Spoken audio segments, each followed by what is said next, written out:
जब कोई भी चीज हद से अधिक हो जाती है ना, तो एक कहावत हमारे यहाँ बहुत ज्यादा प्रचलित है कि अति सर्वत्र वर्जयेत। तो वही यहाँ पे हुआ है दिल्ली इलेक्शन में आम आदमी पार्टी के साथ। अति से ज्यादा जो मुफ्त की रेवड़ियां बांटने की जो कल्चर थी ना आम आदमी पार्टी की, उसका भांडाफोड़ हो गया है दिल्ली इलेक्शन 2025 में। आम आदमी पार्टी पूरी तरीके से एक्सपोज हो चुकी है।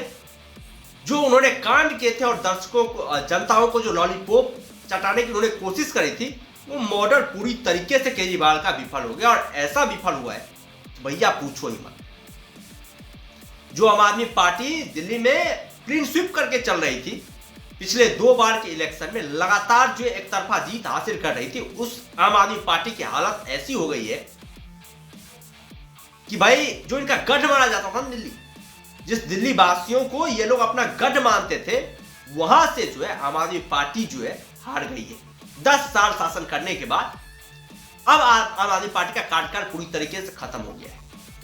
और बीजेपी ने क्या कमाल की वापसी करी है, बहुत क्या गजब का जो है चुनाव लड़ा है, क्या गजब की जो है जीत हासिल करी। खुद अरविंद केजरीवाल जो अपना सीट नहीं बचा पाए, खुद अरविंद केजरीवाल जो है नई दिल्ली से, और अमित शाह ने कहा था भाई चाहे जो भी हो लेकिन नई दिल्ली सीट से जो है ना वो अरविंद केजरीवाल को हराना है। और परवेज वर्मा ने वही कारनामा किया, भाई अरविंद केजरीवाल को लगभग 2500 वोटों के साथ जो हराया है। और ये काफी कमाल का काम किया परवेज वर्मा ने। उम्मीदें भी थी पहले से ही, परवेज वर्मा जिस तरह से कॉन्फिडेंट दिखाई दे रहे थे, जिस तरह से इनका बॉडी लैंग्वेज दिखाई दे रहा था, जिस तरह से इनका कॉन्फिडेंट हाव दिखाई दे रहा था, ऐसा लग रहा था ये जरूर अरविंद केजरीवाल को हराएंगे। वैसे केजरीवाल ने अपना डेरा जो पहले ही गर्क कर लिया था, पहले ही बातें पता चल गई थी। जिस तरह से शराब घोटाला हुआ था, जिस तरह से उसमें अरविंद केजरीवाल सहित दिल्ली के प्रमुख लोग जो थे उन सबका नाम आया था और ये सारे के सारे जेल गए थे, वही से क्लियर हो गया था भाई आम आदमी पार्टी का ठीकरा जो पूरी तरीके से भांडाफोड़ हो चुका है। और अब आम आदमी का सिक्का जो है, जिस झूठे षड्यंत्र के आधार पर आम आदमी पार्टी पूरे दिल्ली पर राज कर रही थी, शासन कर रही थी, वो सिक्का आम आदमी पार्टी का चलने वाला नहीं है। तो वही जनता ने जो है आम आदमी पार्टी के साथ इंसाफ किया। और इतना ही नहीं गुरु, वो बेल पर थे ना अरविंद केजरीवाल जो निकले हुए थे जेल से, अब उनके लिए और भी ज्यादा खतरा हो गया अरविंद केजरीवाल के लिए। अब जो है सारी जांच एजेंसियां जो है वो जांच को और भी आगे बढ़ाएगी, और भी तहकीकात करेगी, और भी जो है इसको खोदा जाएगा और बीजेपी से खुदवाएगी। और हो सकता है इस इलेक्शन के बाद आप लोगों को यह भी दिखाई दे कि अरविंद केजरीवाल को एक बार फिर से जेल हुई है, मनीष सिसोदिया को एक बार फिर से जेल हुई है, सत्येंद्र जैन को एक बार फिर से जेल हुई है। ये खबरें भी बहुत जल्द आप लोगों को सुनने को मिलेगी। जांच एजेंसियां जो है ना इसके पीछे बहुत ही तगड़े तरीके से पड़ी हुई है, बहुत ही तगड़े तरीके से इन्हें खंगाल रही है कि भाई साहब और खोदो, कहां पे इन लोगों का और भी पिटारा बंद पड़ा हुआ है। वो सारी जांच एजेंसियां भाई आज से ही काम पे लग गई है, आज से ही जो है ढूंढना शुरू कर दिया है। और अरविंद केजरीवाल ने पूरी तरीके से तैयारी कर ली है भाई दिल्ली छोड़ने की। आज शाम रिजल्ट आएगा, उसके बाद से अरविंद केजरीवाल का एक ही ठिकाना होगा। हो सकता है वो दिल्ली छोड़कर यदि पंजाब चले जाए तो वहां पर हो सकता है अरविंद केजरीवाल बच सकते हैं, वहां पर अरविंद केजरीवाल की गिरफ्तारी जो थोड़ी देर के लिए टल सकती है। लेकिन यहां पर दिल्ली में जो है ना खेला हो गया अरविंद केजरीवाल के साथ।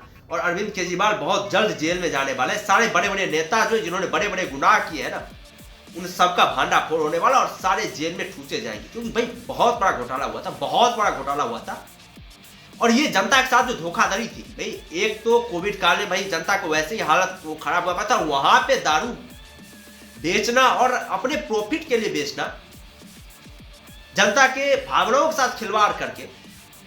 वैसे तो अरविंद केजरीवाल जब सामने आते टीवी पर आते हैं तो उनका जो वेशभूषा रहता है वो मुफलर टांग करके, वो जैकेट लगा करके एक आम आदमी की तरह दिखाना,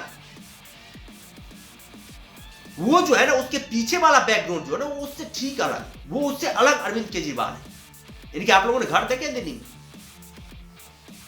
रिमोट से वैसा पर्दे खुलते हैं, रिमोट से अरविंद केजरीवाल के घर के, और सामने में एकदम नॉर्मल आदमी की तरह साफा बांध कर आते थे। लेकिन भाई साहब की ये साफे मुफलर के पीछे जिनका असली चेहरा था ना, वो चेहरा अब खुल गया। अब वो चेहरा दिल्ली की जनता के सामने आ गया है और ये वाकई कमाल का हुआ है। लेकिन बीजेपी के लिए भी एक बात है कि भाई मुख्यमंत्री किसे बनाएगी बीजेपी ने तो इलेक्शन जीते, लेकिन मुख्यमंत्री का चेहरा कौन होगा? चाहे वो परवेज वर्मा होंगे या फिर नुपुर शर्मा, उनके भी बहुत ज्यादा चर्चे चल रहे हैं, क्योंकि उनको लेकर बहुत ज्यादा विवादें हुई थी उस टाइम पे। नुपुर शर्मा को लेकर के जिस तरह की उन्होंने कंट्रोवर्शियल स्टेटमेंट, कंट्रोवर्शियल नहीं था भाई, कंट्रोवर्शियल नहीं था, किसी भी एंगल से कंट्रोवर्शियल नहीं था, लेकिन उसे जिस तरह से कंट्रोवर्शियल बनाया गया, जिस तरह से विवादें की गई, वो भी एक बेस्ट ऑप्शन है मुख्यमंत्री के। उसके अलावा जो है परवेज वर्मा, जिन्होंने अरविंद केजरीवाल को हराया है नई दिल्ली से, उनके भी मतलब चांदी होने वाले, हो सकता है उनको दिल्ली का मुख्यमंत्री बनाया जा सके। हालांकि अभी डिसीजन होना जो है बाकी है, आप लोगों को मतलब स्पष्ट हो जाए कौन दिल्ली का मुख्यमंत्री बनने वाला है। लेकिन बीजेपी ने इतिहास रच दिया, केजरीवाल को बता दिया कि भाई झूठ और फरेब की जो यहाँ पर खेती है ना, वो दिल्ली में नहीं चलने वाली। अब जनता जाग चुकी है, जनता जो है मुफलर के पीछे जो चेहरे छिपे हुए थे केजरीवाल के, उस चेहरे को पहचान चुकी है और केजरीवाल को लेकर जो डिसीजन ले चुकी है। भाई केजरीवाल का अब दिल्ली में कोई बसेरा नहीं होने वाला। और ये बाकी कमाल का ऐतिहासिक है। आप लोगों का क्या कहना है इस दिल्ली इलेक्शन पर? आप लोग अपना राय जो है